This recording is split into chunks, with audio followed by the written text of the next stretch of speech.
సోదరుడి ప్రేమ పెళ్లి అన్న చావుకొచ్చింది.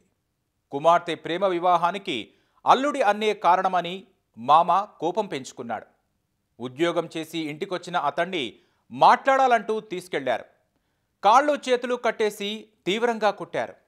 వారి క్రూరత్వానికి అతడు చనిపోయాక కూడా పగ చల్లారలేదు.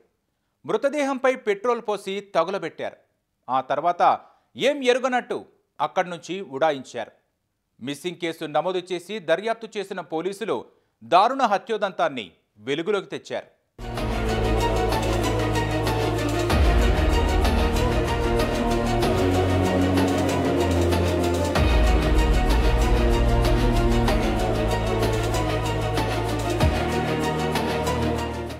రంగారెడ్డి జిల్లా షాద్నగర్ ఫరూక్ నగర్ మండలంలోని ఎల్లంపల్లి గ్రామానికి చెందిన ఎర్ర మల్లేష్ కు 4 కుమారులు 2 కుమార్తెలు ఉన్నారు. వీరిలో చిన్న కుమారుడు చంద్రశేఖర్ 10వ తరగతి వరకు చదివాడు. కొన్నాళ్ల పాటు షాద్నగర్ లో ఆటో నడుపుతూ జీవనం సాగించాడు. అదే గ్రామానికి చెందిన కాగు వెంకటేష్ కుమార్తె భవానీతో అతనికి పరిచయమైంది. అది కాస్త ప్రేమగా మారింది. 3 నెలల క్రితం ఇద్దరు ఇంటి నుంచి వెళ్లిపోయారు. కుమార్తె ఇంటి నుంచి వెళ్లిపోవడంతో అప్పట్లో యువతి తండ్రి వెంకటేష్ తన కుమార్తె కిడ్నాప్ నకు గురైందంటూ పోలీస్ స్టేషన్లో ఫిర్యాదు చేశాడు. తాము మేజర్లమని, వివాహం జరిపించి తమకు రక్షణ కల్పించాలని మొయినాబాద్ పోలీసులను ప్రేమజంట ఆశ్రయించడంతో వారికి వివాహం చేశారు. ఇద్దరూ మేజర్లు కావడంతో ఇరువురు తల్లిదండ్రులను పిలిచి కౌన్సిలింగ్ ఇచ్చారు. దీంతో ఇరు కుటుంబాల మధ్య కొన్నాళ్ల పాటు వివాదం సద్దుమణిగింది.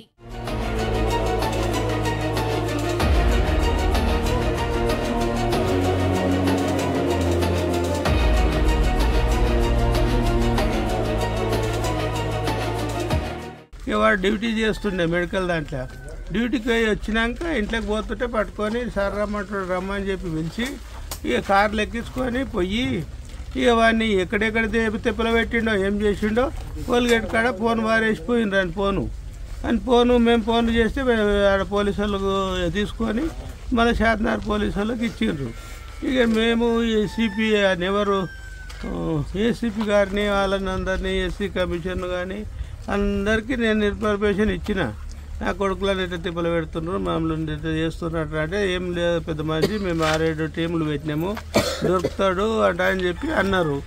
ఏసీపీ అనేవారు ఏసీపీ గారు వాళ్ళంతా ఈ టీములు పెట్టినాము, అది పెట్టినామంటే లాస్ట్కి వచ్చి నాకు బూడిద మిగిలిచ్చాను సార్. మొయినాబాద్ లో పెళ్లి చేసుకున్న ప్రేమ జంట ప్రస్తుతం నిజామాబాద్ లో ఉంటున్నారు. చంద్రశేఖర్ అక్కడే ఆటో డ్రైవర్ గా పనిచేస్తున్నాడు. భవానీతో చంద్రశేఖర్ ఇంటి నుంచి వెళ్లిపోవడానికి, ప్రేమ వివాహం చేసుకోవడానికి చంద్రశేఖర్ సోదరుడు రాజశేఖర్ సహాయం చేశాడని తెలుసుకున్న యువతి తండ్రి వెంకటేష్ అతనిపై పగ పెంచుకున్నాడు. షాద్నగర్ లోనే ఓ ప్రైవేటు కంపెనీలో పనిచేస్తున్న రాజశేఖర్ ను ఈ నెల 12వ తేదీన మాట్లాడేందుకు వెంకటేష్ అతని స్నేహితులు పిలిచారు. మాట్లాడుతుండగానే వాగ్వాదానికి దిగి అతనిపై దాడి చేశారు. కింద పడిపోయిన రాజశేఖర్ ను కారులో ఎక్కించుకున్న వెంకటేష్ అతని స్నేహితులు కాళ్ళు చేతులు కట్టేసి విపరీతంగా దాడి చేశారు. తీవ్రంగా కొట్టడంతో మృతి చెందిన రాజశేఖర్ ను మహబూబ్ నగర్ జిల్లా నవాబుపేట శివారులోని అటవీ ప్రాంతానికి తీసుకెళ్లారు. యనుమలగండ్ల గ్రామ శివారులోని నిర్మానుష్య ప్రదేశంలో కారు నుంచి కిందకు దించి పెట్రోల్ ను అతనిపై పోసి నిప్పంటించారు. వెంటనే అక్కడి నుంచి నిందితులు పరారయ్యారు. మరుసటి రోజు నవాబుపేట ప్రాంతానికి చెందిన చంద్రయ్య అనే రైతు పొలం పనులకు వెళ్తుండగా పాక్షికంగా కాలిన మృతదేహం కనిపించడంతో పోలీసులకు ఫిర్యాదు చేశాడు. ఘటనా స్థలానికి చేరుకున్న పోలీసులు మృతదేహాన్ని పోస్టుమార్టం నిమిత్తం మహబూబ్ నగర్ ప్రభుత్వ ఆసుపత్రికి తరలించారు.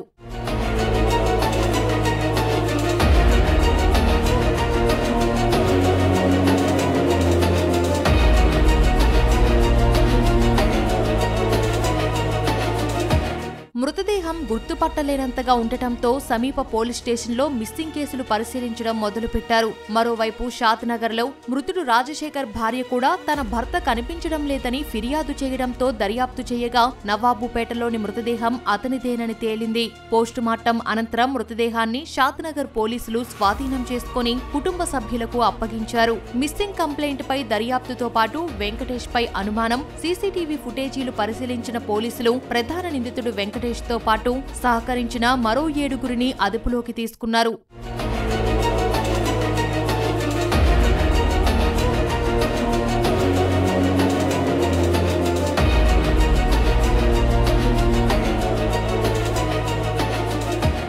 శివప్రసాద్ పెద్ద కొడుకు, రెండో ఆయన జగదీష్, మూడో ఆయనను రాజశేఖర్ను చంపేసిండ్రు.